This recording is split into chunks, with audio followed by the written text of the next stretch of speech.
Oh, hello. I'm here with Andrew, who has kindly agreed to answer some questions about the role of a foreign language in a contemporary society. Before we start, can you please talk a bit about what you do? Of course, yes.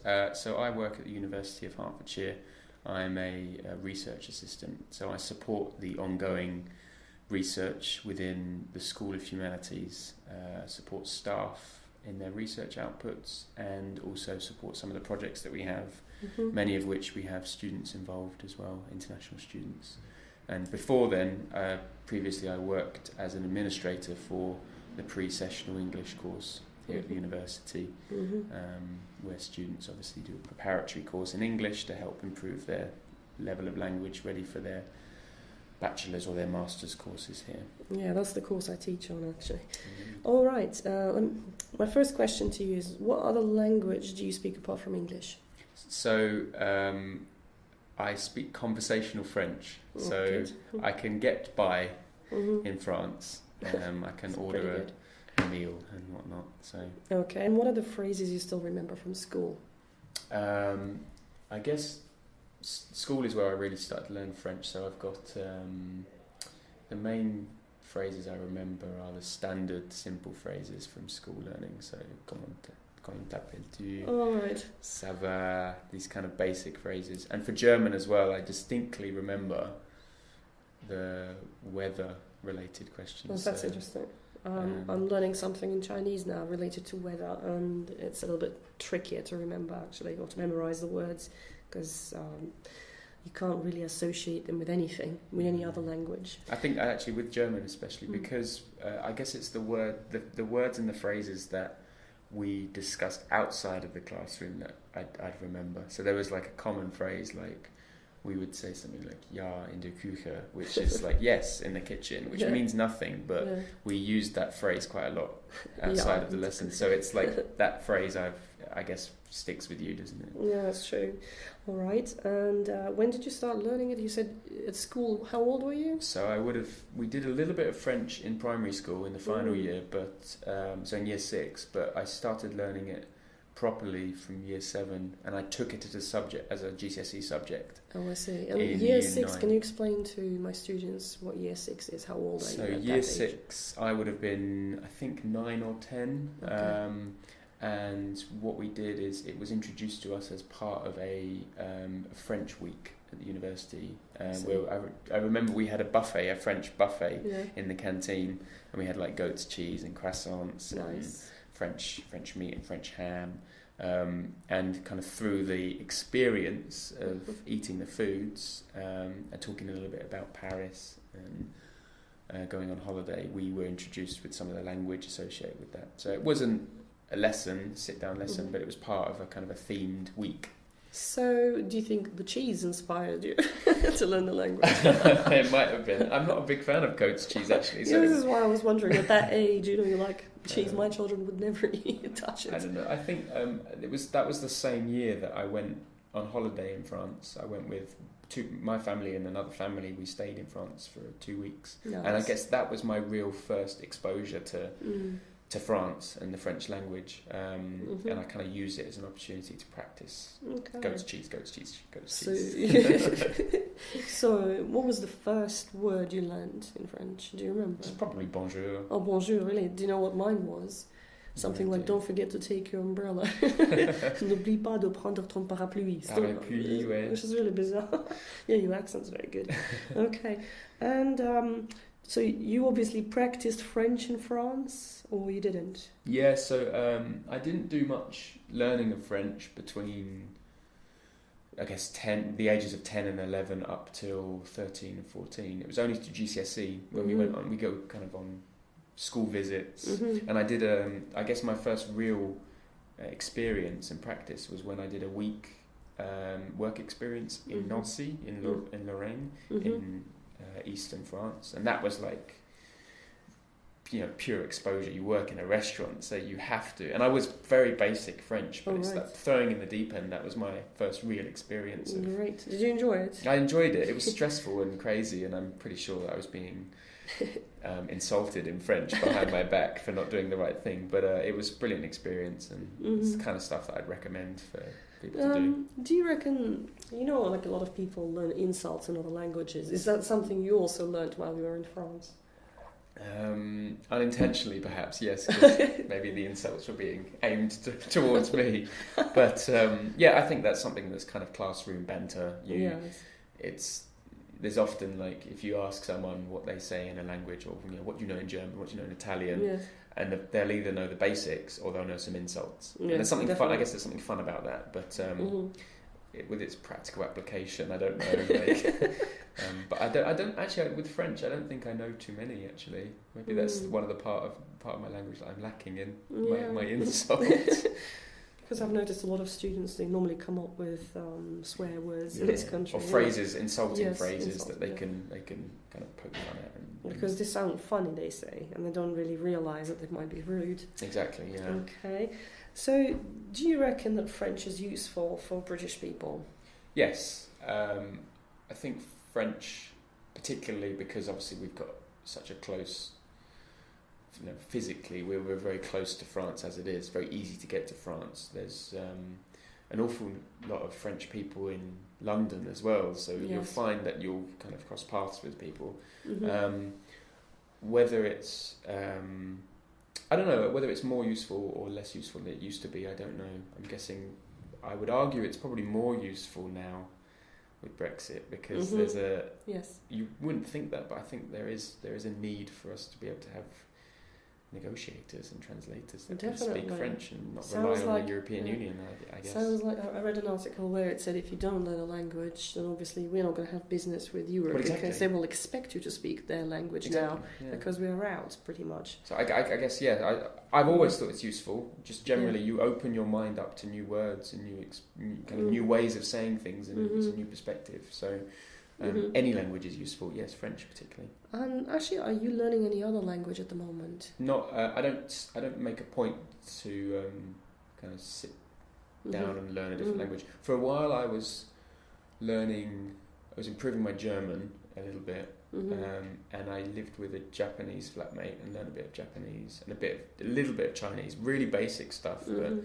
But I'm not really focusing on learning a language. It's just if there's opportunities to learn a couple of phrases, I will. Okay, and practice. Does it not bother you sometimes? When people are speaking, you don't know what they're speaking about. Doesn't it bother you that you don't know something? And you feel like you want to go and learn the language. Yeah, I think so. I went to China in January. Oh, great. And you're completely reliant on people speaking English, and I don't know whether maybe it's just me, but.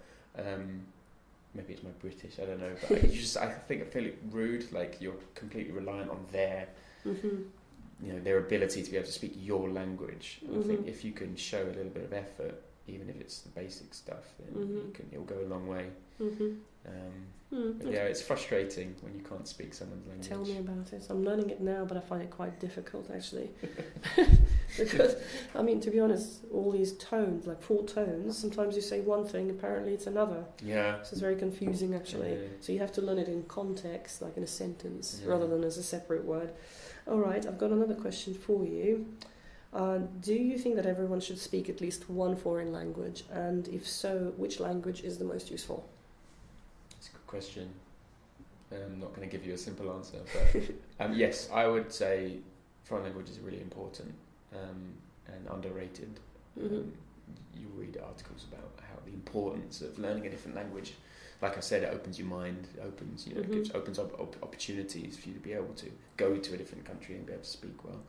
And if it would be a language, I don't know. I think I would probably say, if it's business, I think Mandarin's a really good one to have. Yeah. If it's international relations, like French or Spanish is also really good. Spanish, I think, in terms of the sheer number of countries that speak it, but also kind of Portuguese, kind of Brazil, Portuguese as well. I was reading this kind of a list of 5, and I think Portuguese has now moved onto that list, on that top 5 of languages, because Brazil, I think for a while we were thinking of trading with Brazil and with the Olympics and stuff. So everything's related to trading, I guess. It is. Well, but I guess from any language is good, I think.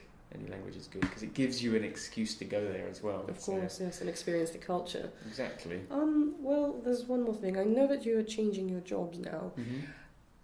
did they require you to have knowledge of any language? No, not at all.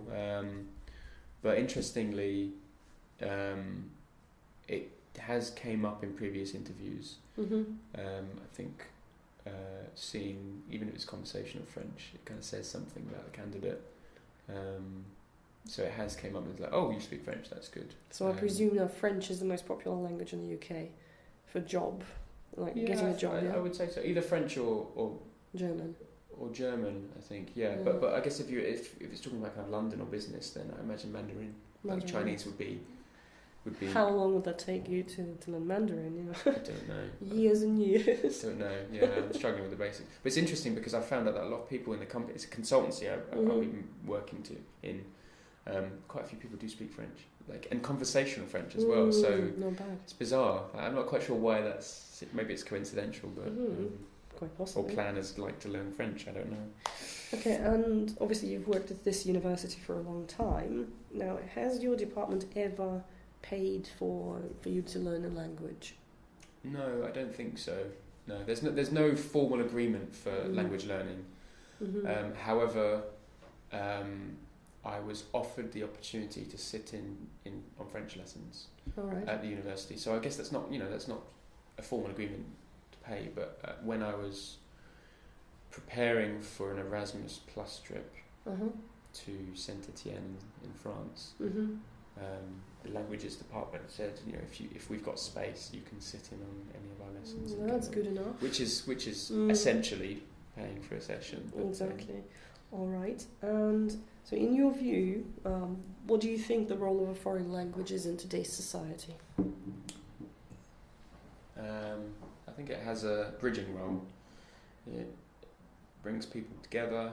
It allows for, I guess I see it kind of breaking down borders and breaking down barriers between peoples, between cultures, between companies, between universities.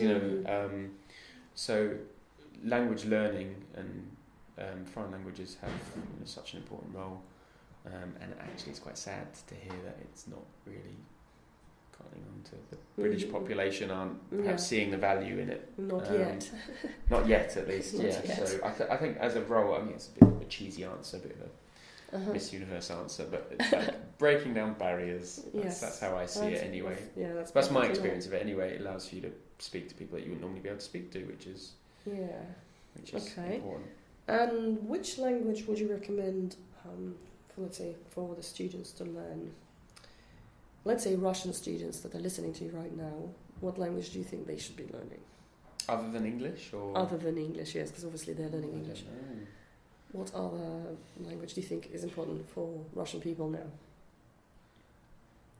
I don't know. I'm not sure because they have a lot of connections with China. Yeah, well, I was going to say China because they have a physical border with China as well. So I think they're probably introducing some state exams. I would say Mandarin. Yeah, Mandarin. But going from kind of Russian, Slavic language? I don't know. Slavic. Going from a Slavic language to a Latin Germanic language to then an Eastern Asian.